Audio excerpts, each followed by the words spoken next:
I want to congratulate you and We the World on the 20th anniversary of 11 days of global unity. Together, you, me, and we can create a better world and have fun doing it.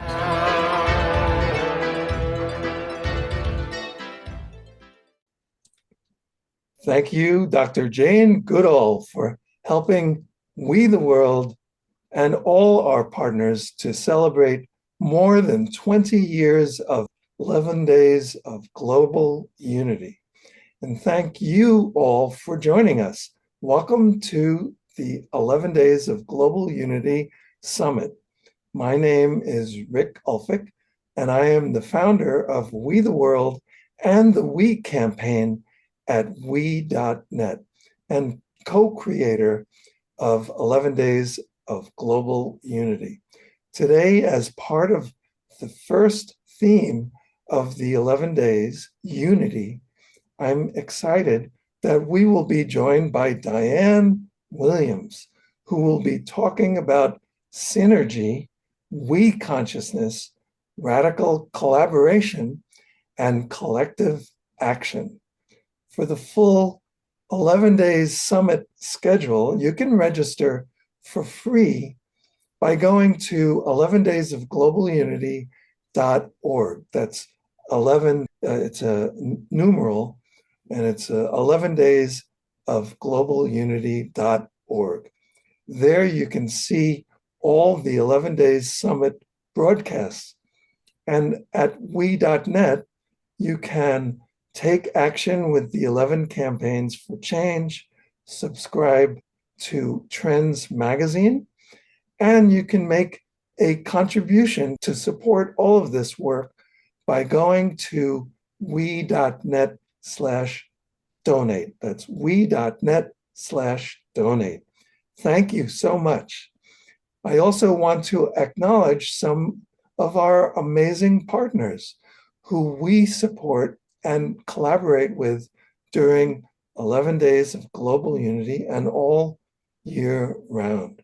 The UN International Day of Peace NGO Committee, Peace Day Philly, the Source of Synergy Foundation, and Evolutionary Leaders Circle, the Unite for Peace Coalition, which includes Unity Earth, the Sign Network, One World Rising Global Powwow, We Rise as One, Hubcast Media, The Awakening World, We the World, also Climate Week, the Unitive Cluster at the UN, the Deep and Rapid Transformation Convergence, Pause the World in Times Square, and the Pace e Bene Nonviolence Campaign. What an amazing movement representing literally millions of people working to achieve global unity, all working with We the World and the We campaign at we.net. And thank you all so much for joining us. Today, we will be addressing the theme of unity. Unfortunately, we are living in a time when many in the USA are experiencing disunity, and that is affecting the world. There has been an erosion of civil rights, the rule of law, democracy, and freedom, which is harming millions of people in the US and worldwide. We are seeing powerful special interests expanding a culture of us versus them and intolerance to gain and hold on to political power. Having this disunity in our society is affecting our collective ability to properly address our greatest challenges like climate disruption, poverty, inequality, war, and the functioning of our democracy in the USA, which affects the whole world. Now that I have stopped my rant, and it is a rant, I am really excited to bring into the conversation Diane Williams. Once I introduce you officially, I have some questions that we can talk about. Diane Marie Williams is the founder and president of the Source of Synergy Foundation, an organization committed to consciously synergizing individuals, organizations, and efforts by tapping into the infinite source of the collective potential to serve as a positive force for global transformation. And Diane was a founding governing board member of We the World when I started in 1998. I think of Diane as a one-woman global movement, a force of nature that is helping to make a shift towards connection and unity and a culture of peace and nonviolence in the world. Welcome to the broadcast, Diane Williams. Thank you so much, Rick. And we're showing our age, 1998. Wow. Amazing, right? That's amazing. It is amazing. And we're still doing it, and we're still friends, and I'm so happy we're doing this together. And it's really a pleasure to be part of 11 Days of Global Unity. And thank you for all the amazing work that you've been doing in the world. I just so appreciate your dedication and Jane Goodall, like she said, social change can be fun. And I know while we're doing this work, we have a lot of fun. So that's really key. Exactly. So Diane, here are some questions that we can address as we're calling. One question is, can you react to my rant, what I was talking about regarding disunity in our society that is harming so many people? Also, what is the Source of Synergy Foundation doing about this disunity? Maybe we can talk about synergy, like the ideas of we consciousness, radical collaboration, and collective action. But first, I wonder if you would mind talking a bit about yourself and the mission that you are on. Thanks, Diane. Sure, happy to. So my life has really been about creating positive synergy and synergistic convergence and collective action so that we can live in a world that lives as one, as John Lennon has shared in his song Imagine, and a song that, Rick, you have sung so many times at parties and events, and each time it really inspires a sing-along where we all feel from the depths of our soul unified when we're singing this song. So together, we and all of our beloved colleagues that you mentioned, all the groups part of this effort, through their personal actions and their collective organizational actions and through their movements, have been creating unity in many significant ways. So to share a bit about the Source of Synergy Foundation, we have been dedicated to creating community among people that are boldly stepping into their evolutionary leadership to shift consciousness and culture on the planet. And this is through the Source of Synergies Foundation's Evolutionary Leaders Community that, Rick, you're a part of. And that's made up of over 300 individuals, including scientists like Bruce Lipton and biologists and social activists and educators and authors and many more professions that want to come together in synergistic ways to make a greater impact together. And each of our members have vast networks of extraordinary people. And a lot of the people, the groups that you mentioned, are part of this team. And this is just one initiative that's happening. There's a huge critical mass of people around the planet that are also calling for a world that lives as one. And this is really something very positive, I think. And some good news is that there's a groundbreaking study out of Harvard University by Erica Chanowitz that states that just 3.5% of a population engaging in peaceful protest, they can bring about significant social and political change. And this finding is known as the 3.5% rule and has profound implications for community activism.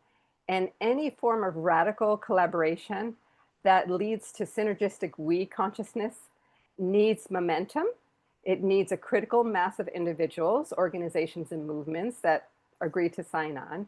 It needs strategic leadership like you're taking, Rick. It needs sustainability, and yes, over 3.5% of the population. And I think people that sign on to unity consciousness, which is we consciousness, is definitely more than 3.5% of the world's population. So we have this.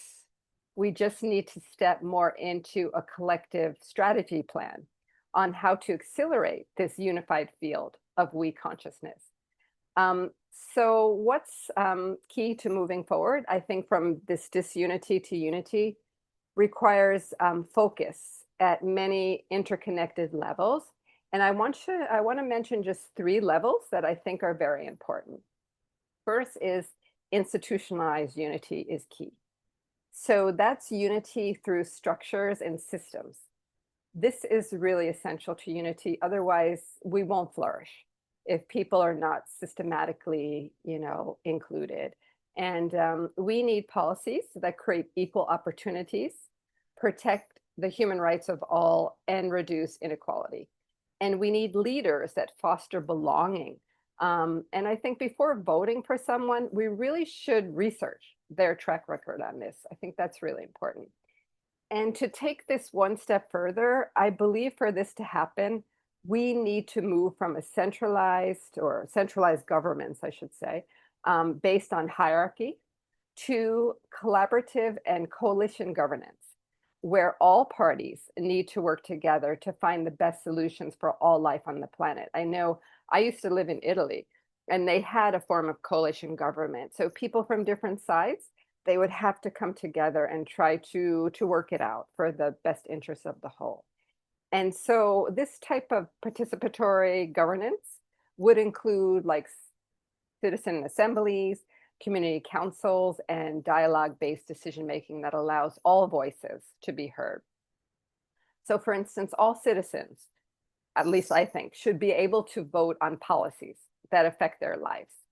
So why are decisions just in the hands of a few? And with today's technology, citizens can vote just by the touch of a button on our devices. And that would be, I think, a productive thing to do every morning, to look and see what policies are up and to vote on policies and laws that affect all of us. And I think we also need to end the us versus them mentality, which we hear on most news stations. It's just, for me, it's been hard to even watch certain news stations because they just take one side and it's not balanced. And I think it's really important that we generally listen to those that we disagree with, and this will reduce polarization and create greater understanding. So deep listening and nonviolent communication are really proven approaches. And I know, Rick, you have studied nonviolent communication, so you know this really well. And we can all take the initiative to organize, like, let's say, a community conversation with those that hold diverse views from us. And really the aim would be to build these bridges that kind of divide us and keep us in this disunity, right? And so those that disagree on politics or religion or any issue could find commonalities, like working on a shared goal. Like, for instance, community beautification through working on cleaning up our community together or creating a community garden. I recently saw some elderly neighbors working on planting flowers together in my neighborhood. And it was really beautiful to see. They were, just having fun, they were chatting, but they were doing something together positive. And I'm sure they didn't say, what political persuasion are you from? But it just, this community activity allowed them to bond beyond ideology. So another thing is, I think it's important to celebrate shared values like compassion and truth and fairness and unity, and be proud of that. And there was a study a while back of about 2,500 US citizens with approximately an equal number of Democrats and an equal number of Republican voters. and they were polled on their fundamental values. And the two groups shared 90% agreement on the importance of fundamental values, such as helping, others or feeling safe. And generally, it was only about 5% of the extreme voters on either side of the political spectrum that actually held different values. So I think that's something that we really should look towards when we try to create more unity among individuals. And I found this during my experience volunteering in the aftermath of the tragedy of 9/11. Some of us went down to an armory, and we were working together. Some of us created this kids corner where children came and they were able to have a safe space. And but it was so beautiful in some ways, even in the midst of tragedy, because like everybody worked together, the firemen, the families of the victims, the people that were in the buildings, the taxi drivers gave us volunteers free rides. I remember the Sikhs, they felt like they were maybe being discriminated against because they wore turbans. And, people were saying, are they terrorists? And they were just saying, no, this is not, our values. This is not who we are. We're loving, we're generous, we're kind. And they gave us rides, and that touched my heart so much. So we were all unified in wanting to help the victims and the families of 9/11. And that was really an example of everybody coming together, because you didn't ask what political party or religious belief that they were from. We were just one human family wanting to do some positive things in the aftermath of one of the worst tragedies, at least the United States has experienced. And so the second is really, I think, the importance to embrace our identity as global or even cosmic citizens. Today we're moving more into cosmic citizens. So challenges such as climate change and pandemics and nuclear disasters and AI ethics remind us that we're all interdependent, and children need to have the opportunity to live in unity and oneness early on. I think this is so essential to creating unity in the world. We really need to encourage our schools to offer courses in being a global citizen or being a cosmic citizen, and also unity and oneness education that teaches children about cooperation and compassion and sharing and caring and ecological awareness and responsibility and cooperative problem solving. All of this builds a foundation for unity. And my little nephew, who's 5 years old, he learned in school caring is sharing. And when his cousins were not wanting to share with him some of the toys. And I saw this with UNESCO, which is a UN agency, and the Brahma Kumaris and some others created a living values program for all ages. But I saw a film of younger children, and they showed the children before and children after they implemented this program. And after the program, it was like the culture in the classroom was so different, because there was that caring and sharing and knowing that they have the responsibility for the world. So it was very beautiful. So I think we have to start early. And some other things I think that are important is we need to have special maybe festivals or holidays that highlight the oneness of all life rather than division, to reinforce our unity. And this is something that I'm working on lately, is to try to get Global Oneness Day on the UN calendar. And we have a group of us that formed a working group within the NGO Committee on Spirituality, Values, and Global Concerns. We're working, Steve Farrell from Humanities team, Olivia Hansen, Nina Meyerhoff, many of our friends are part of this Global Oneness Day working group to try to get this as an official holiday on the UN calendar. And we do foresee, once it's passed, that oneness and unity will accelerate, because it will be a holiday celebrated all over the world. And that's something that we are really working hard to bring about. And I think it's also important to bring friends and family members to gatherings like Earth Day. They have big impact on our consciousness. I remember when I was young, Live Aid, I think it was in the 80s, and that created such a big impact on my consciousness. So I think we need to be in experiences where people are coming together in unity, and we really feel that vibration. And the last thing I want to mention is I think it's really important, the inner work. So work that we do on an individual level also creates this sense of unity and eases this disunity, because disunity in society often mirrors unresolved inner conflicts. So we look at, some maybe leaders in the world and others, and, we question, you know, why are these things happening? And it's possible that maybe there's some personal inner conflicts going on.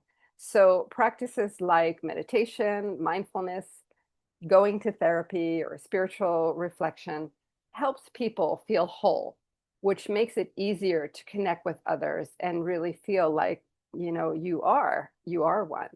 And practices like meditation also connects us to the larger unified field that we're all part of. And then we just have this sense of unity, being in unity.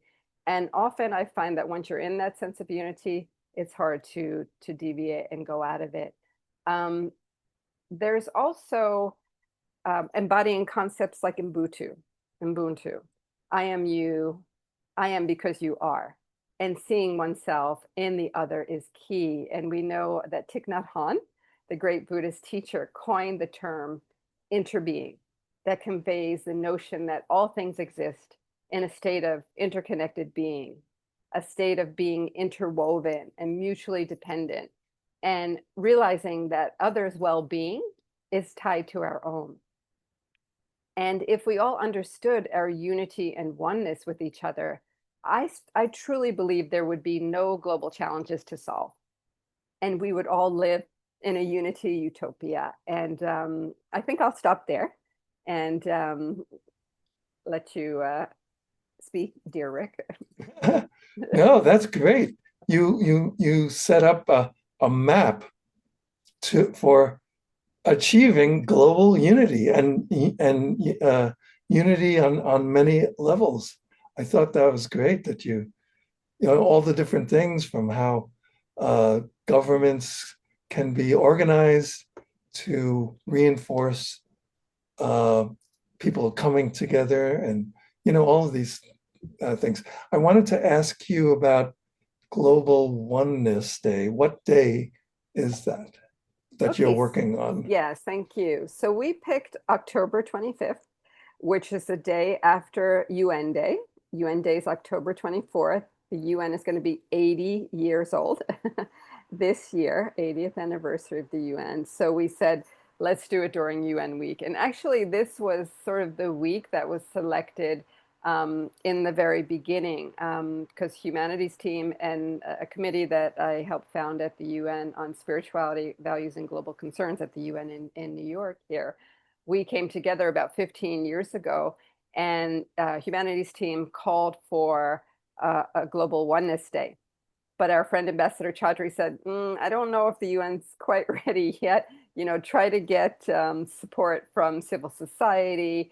And then once there's a kind of like a critical mass of people, then come back to the UN and try to get the day passed.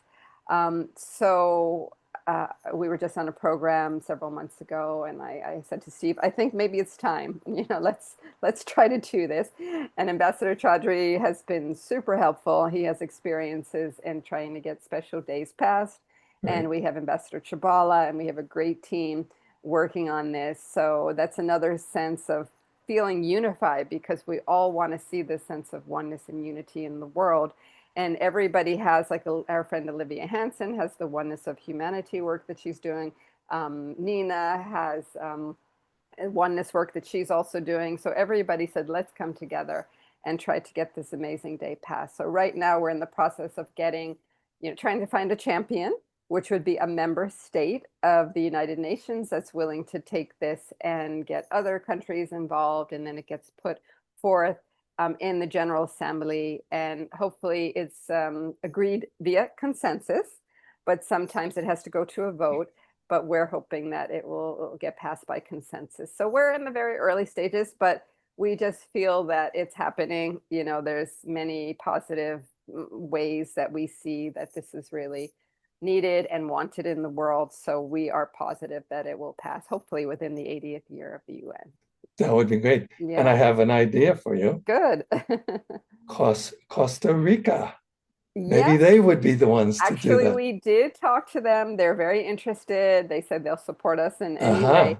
The only issue was they had some other activities they were working on, and they didn't have the staff to really do the, the lobbying that they needed to do with the other countries. So while they said we'll support you in whatever ways needed, they couldn't be the main champions. So, okay. Yeah, but they're with us. So yeah. I figured that they would be. They were actually one of the first ones we went to. Yes. They would be perfect, right? With the University of Peace. And yeah. Yeah. And I also had this idea, which is a different idea, but it's actually, I don't know if you knew this, but I was working on a film concept, a feature film. I went through a lot with it, but at a certain point, I kind of put it on the shelf just to deal with other stuff.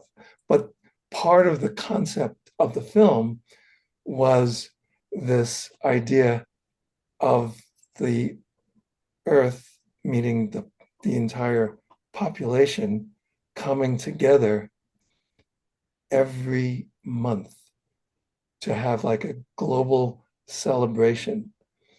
And there were other aspects to it, but I figured I'd mention it because, as you were saying about Earth Day and other special days, the International Day of Peace, of course, is another one where people come together and have these kinds of celebrations.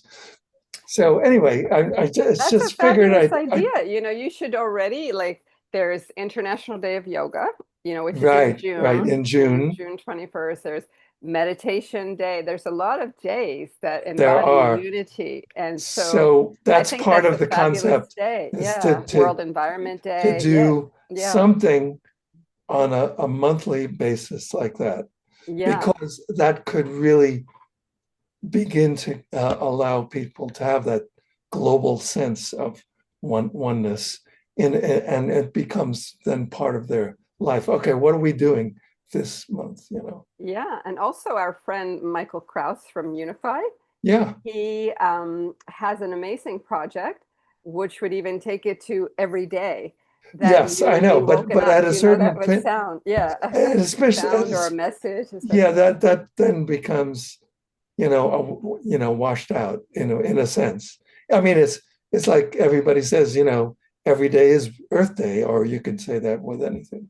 Yeah. But, well, it would be like he would have either a speaker every day, but a sound. So everybody would be tuning to the same vibration. Okay, good. That's good. Yeah. So you're all kind of in unity that way. Right. So I thought that was, a really great idea. So, sure. Yeah. So all these ideas should be implemented, because even people say, why does the UN need another day? Somebody actually said that. I know. And I said, you know what, if 365 days were taken with amazing days like International Day of Peace and International Day of Yoga, then people around the world would be celebrating those days, every day. And I think that's what we need, but start monthly.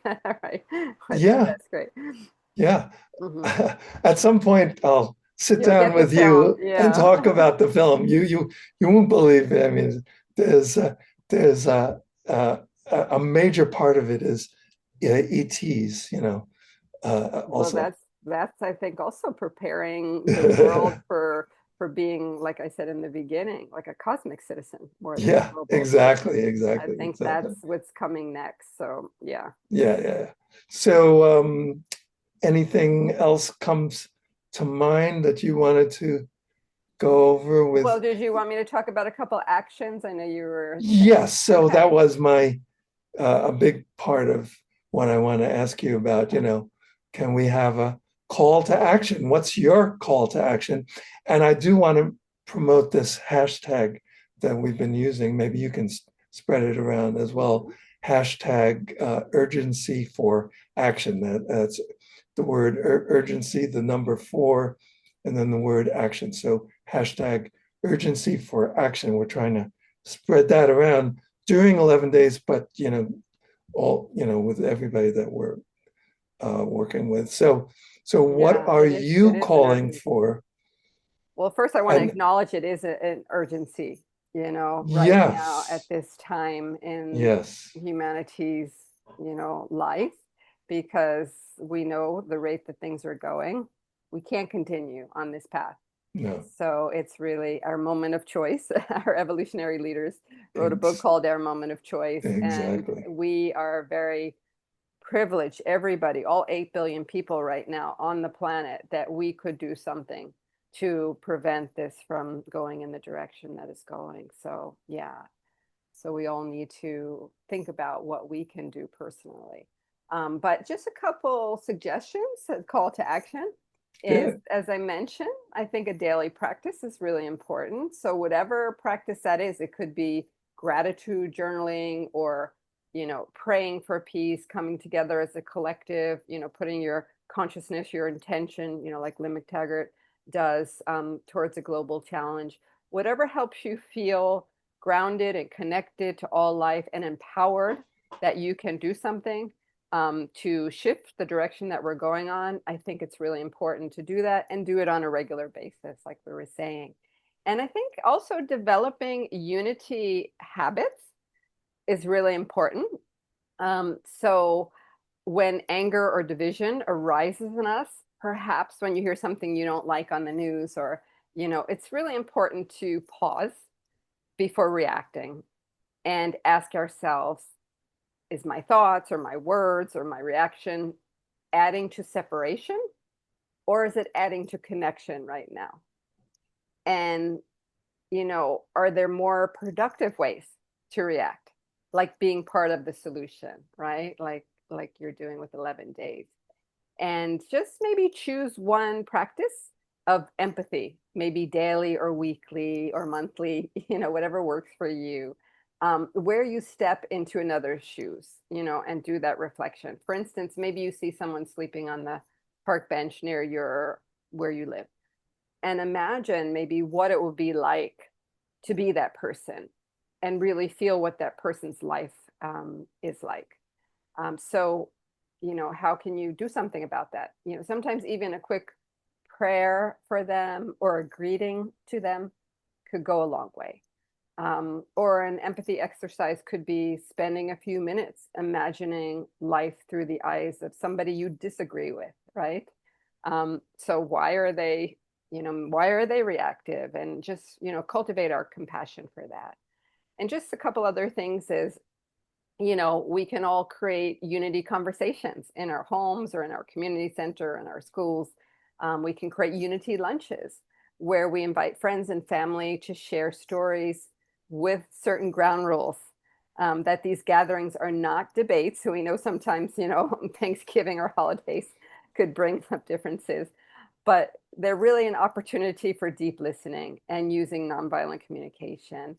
And maybe one focus could be share a life experience that shaped your values, and then perhaps create opportunities where, based on that, you might decide to do something together, like volunteer together on issues that concern you both or the group that you're with.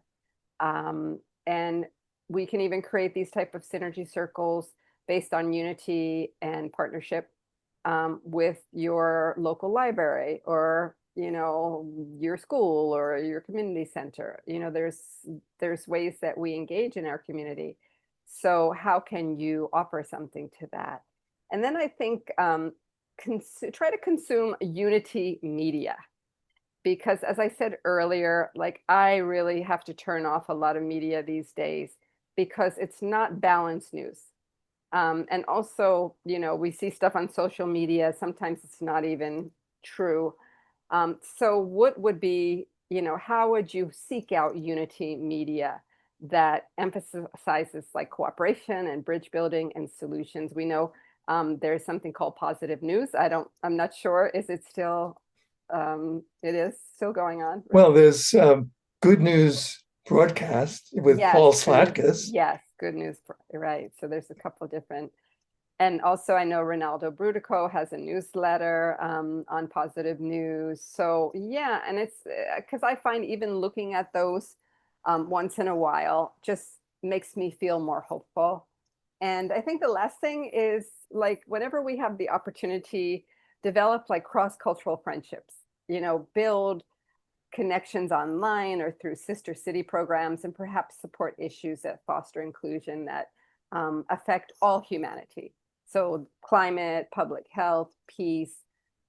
So yeah, there's so many ways that we could be a bridge and we could help to be part of the solution as opposed to part of the problem. So I think it's really important not to go through the rabbit hole of saying, okay, this is happening, and getting really worked up about that, but really focus on, okay, how can I be part of the solution? Yeah, that's great. And you're talking about being discriminating in terms of media consumption. And Kurt Johnson and Roger Briggs are and this media collaboratory that I and We the World are part of. We're talking about that a lot, an alliance of conscious media, and I think there was a meeting recently that involved like 125 organizations that were working on that. Yeah.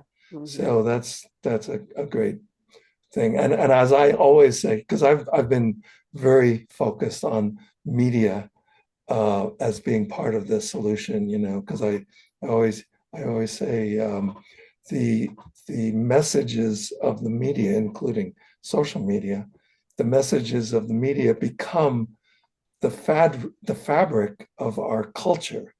So what you're consuming adds to what kind of world we want to live in.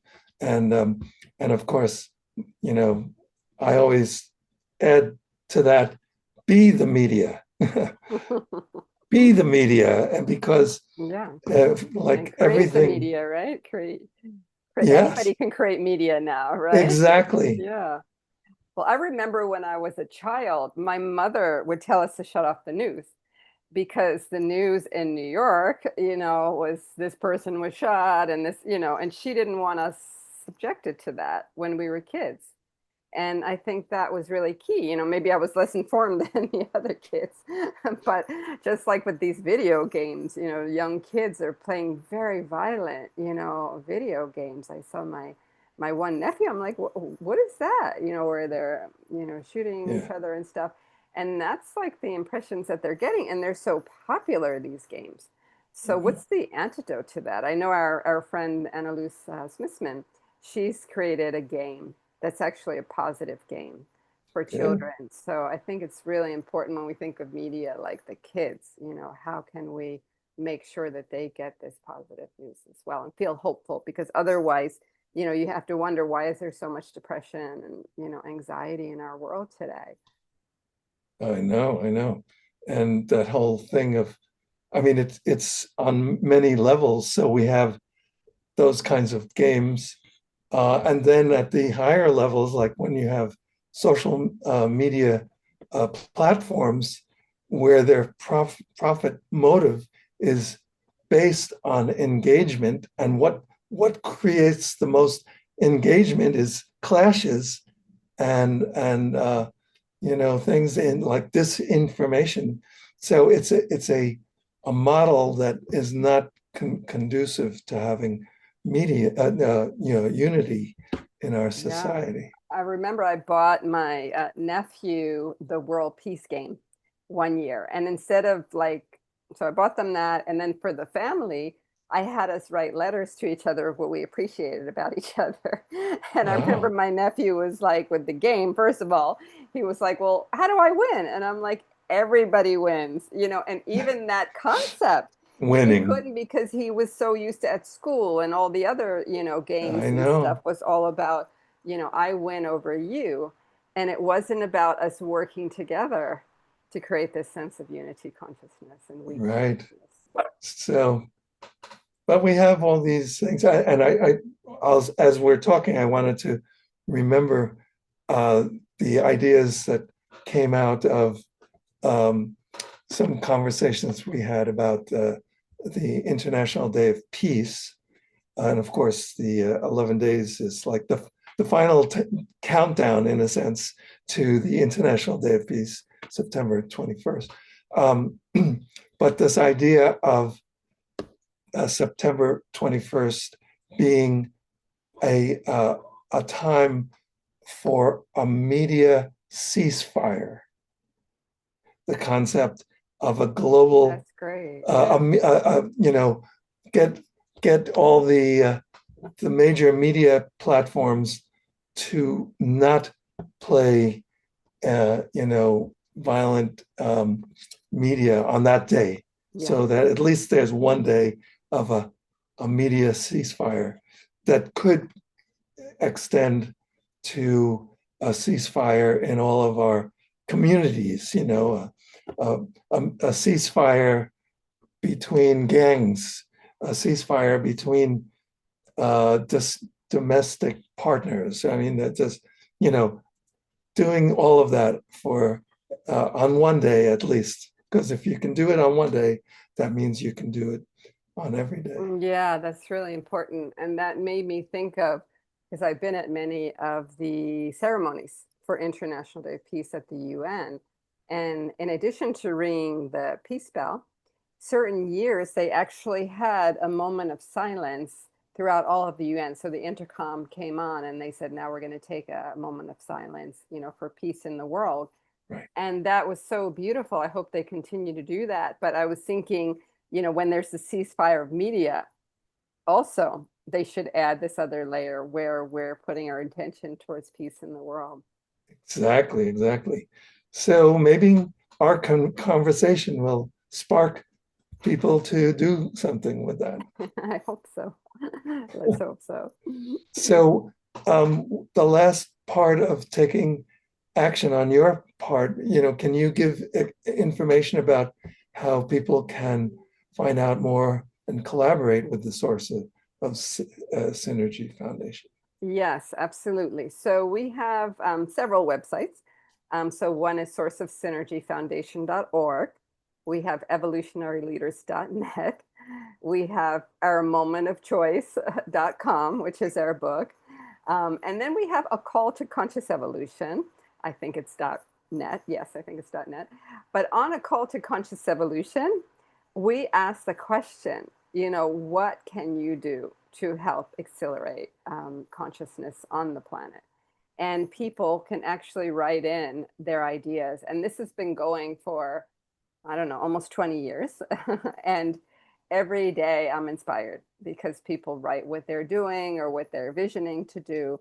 So it's just wonderful to have that connection and just know that there's all these pockets of people that are making change in their own ways. And so I would encourage you to go on a call to consciousevolution.net and just be able to sign that and tell us what you're doing. And yes, so that's great. That's great. Mm-hmm. And here's my call to action. And you don't really know about, we have to have that meeting to talk about this, but it's called the We Power campaign, and it's about the power of we. Millions of people coming together to transform our society, so it prioritizes the common good, and it's doable. There's a specific way, and part of the idea is to have about 2 million people taking some kind of action every month.